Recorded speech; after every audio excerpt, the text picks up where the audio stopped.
আসসালামু আলাইকুম ওয়া রাহমাতুল্লাহ। সাংবাদিক বন্ধুগণ,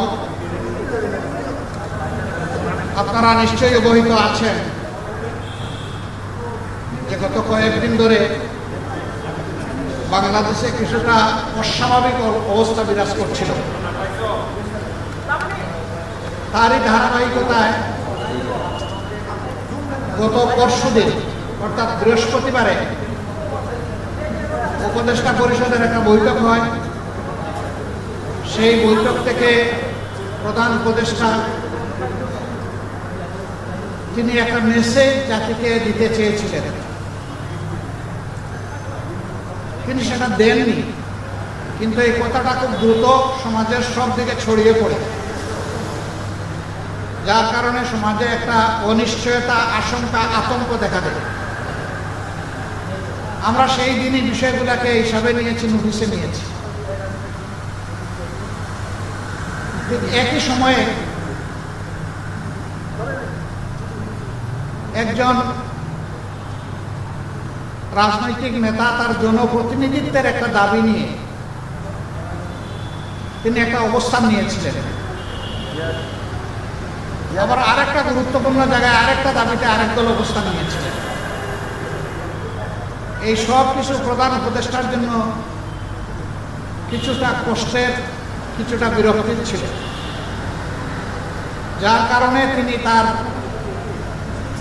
দায়িত্বের ব্যাপারেই পুনর্বিবেচনা করবেন এইরকম একটা অভিব্যক্তি তিনি প্রকাশ করেছিলেন। কিন্তু কার্যত এটা অফিসিয়ালি সামনে আসেনি। এ বিষয়ে আপনারাও আমাদের মতোই বিচলিত ছিলেন, আমরা এটা বিশ্বাস করি। কারণ দেশ আমাদের সবার, দেশ ভালো থাকলে আমরা সবাই ভালো থাকব। 24 জুলাই বিপ্লবের মধ্য দিয়ে দেশে একটা পরিবর্তন এসেছে। কিন্তু এই পরিবর্তনে এখন যারা নেতৃত্ব দিচ্ছেন সরকারে, তারা তাদের পরিচয় হচ্ছে যে তারা কোনো পার্টিকে বিলং করবেন না। এটা হওয়া উচিত, কিন্তু এখানেও কিছু ব্যতিক্রম ঘটেছে। এটাও মাঝে মধ্যে সমাজকে উদ্বিগ্ন করেছে। আবার স্বাভাবিকভাবেই এই পরিবর্তন বা বিপ্লবের অবশ্যম্ভাবে দাবি ছিল যে অর্থবহ কিছু সংস্কার করা লাগবে এবং যারা অপরাধী তাদের বিচার হতে হবে। এই সংস্কার এবং বিচারের মধ্য দিয়ে একটা অর্থবহ নির্বাচন হবে, যে নির্বাচনে সমতল মাঠ থাকবে। নির্বাচনে যারা অংশগ্রহণ করবেন তাদেরকে কোনো ধরনের ষড়যন্ত্রের মুখোমুখি হতে হবে না। এখানে পেশি শক্তি এবং কালো টাকার প্রভাব চলবে না। 15.5 বছর মানুষ তিনটা নির্বাচনে তার ভোটের অধিকার প্রয়োগ থেকে বঞ্চিত হয়েছে। এবার তারা নিঃসংকোচে নিজের এই অধিকারটা প্রয়োগ করতে চায় এবং এই সুযোগ পাবে নিশ্চিত হবে।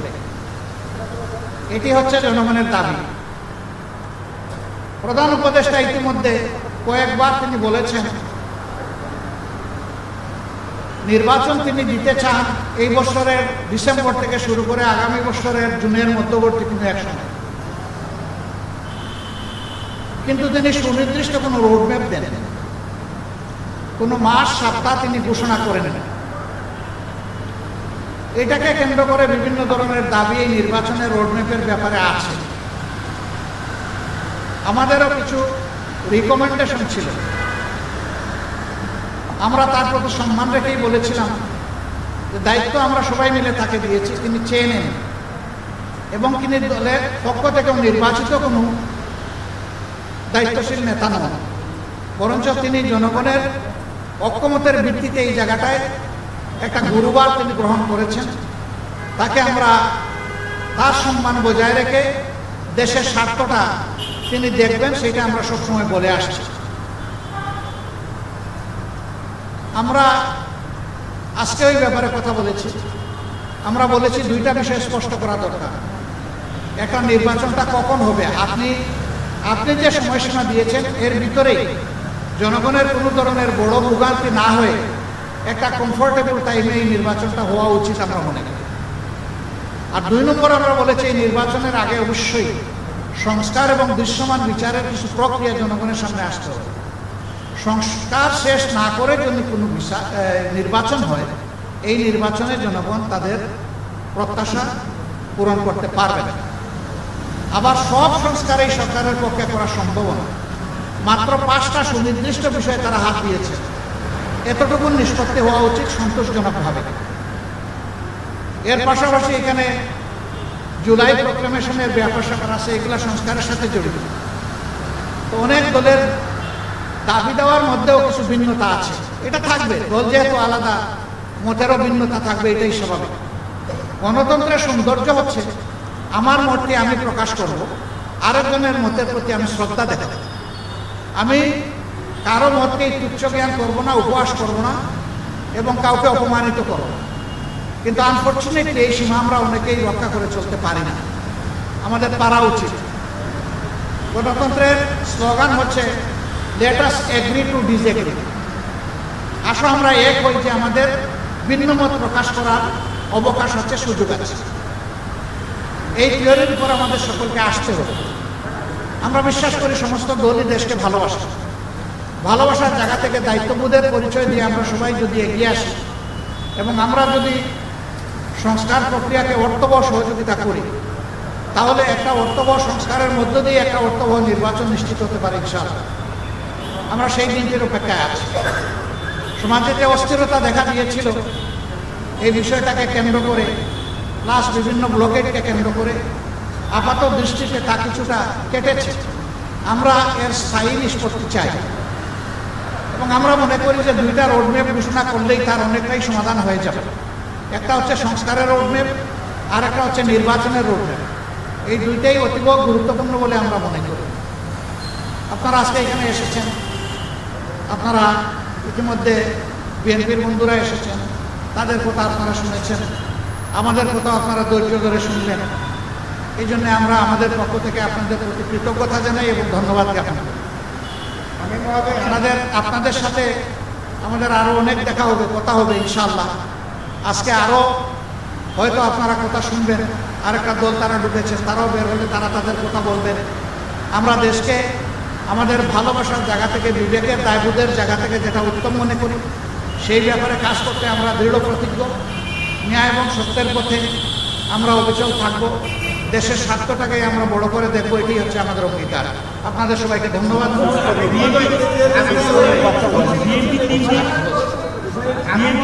আপনারা যে আজকে আলাপ করলেন, এটার প্রেক্ষিতে আপনারা কোনো সময়সীমা বেঁধে দিয়েছেন কিনা এবং আপনারা সংস্কারের পরে নির্বাচন চাচ্ছেন কিনা?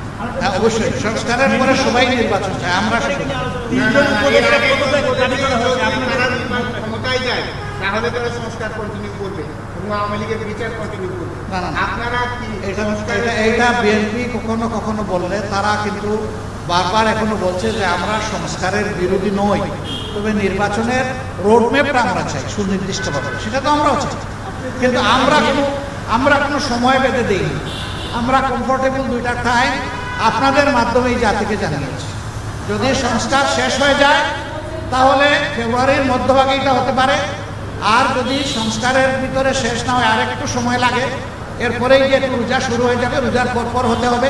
তারপরে এটাকে টেনে লম্বা করলে কোনো সুষ্ঠু নির্বাচন করা সম্ভব হবে না। আমাদের দেশের আবহাওয়া এটা এলাও করবে না।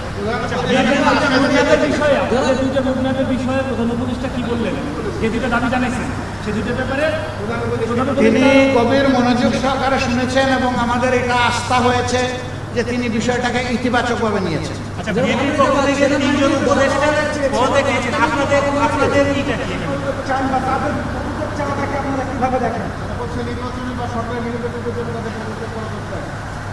পদত্যাগ চাইল বিএনপি আর ফতোয়া দিবে জামাতে ইসলামী, এটা কি মানায়? তারা যারা পদত্যাগ চেয়েছেন এই ব্যাপারে তারাই ব্যাখ্যা ভালো দেবে। আমরা কারোই কোনো পদত্যাগ চাইনি এবং এই সময় আমরা যখন ওই রকম প্রয়োজন অনুভব করব তখন আপনাদের মাধ্যমে জানাই দেব।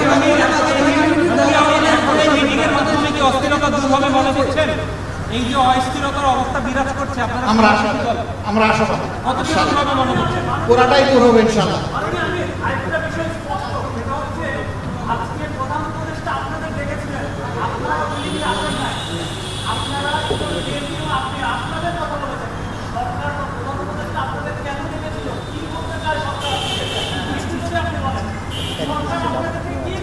এটা ঠিক আমাদের ব্যাপার আর বিএনপির ব্যাপারে একরকম না, একটু ডিফারেন্স আছে। আমরা কিন্তু নিজেই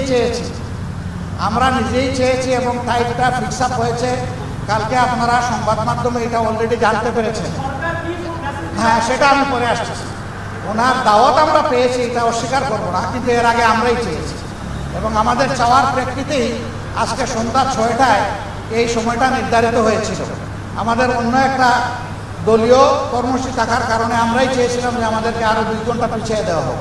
সেই আমাদের অনুরোধের প্রেক্ষিতেই 8টা ফিক্স করা হয়েছিল, যদিও 8টায় আমরা শুরু করতে পারি নাই, একটু পরে আমরা শুরু করেছি। উনি ডেকে এইটুকুই বলেছেন, দেশ আমাদের স্বভাব, আমি অবশ্যই অর্থবহ, সুষ্ঠু, স্বচ্ছ একটা নির্বাচন দিতে চাই, আমি যেন তেন কোনো নির্বাচন দিতে চাই না। এবং তিনি আমাদের কথা মনোযোগভাবে শুনেছেন আর বলেছেন যে আপনাদের পরামর্শগুলো আমি প্রয়োজন মনে করি, আপনারা যে পরামর্শ দেবেন অবশ্যই আমি এগুলো কনসিডারেশন নেব, অন্যদের কথাও আমি শুনবো এবং আগামীকালকেও তিনি আরও অনেকগুলো দলকে দাওয়াত দিচ্ছেন, তাদের কথাও তিনি শুনবেন। সবার কথা শোনার পরে তিনি আশা করি তার একটা সিদ্ধান্ত তিনি ম্যাচিওর করবেন। সবাইকে ধন্যবাদ, অনেক অনেক ধন্যবাদ। আরও দেখা হবে, সাংবাদিক বন্ধুদের সাথে আরও অনেক দেখা হবে। আসসালামু আলাইকুম রহমতুল্লাহ।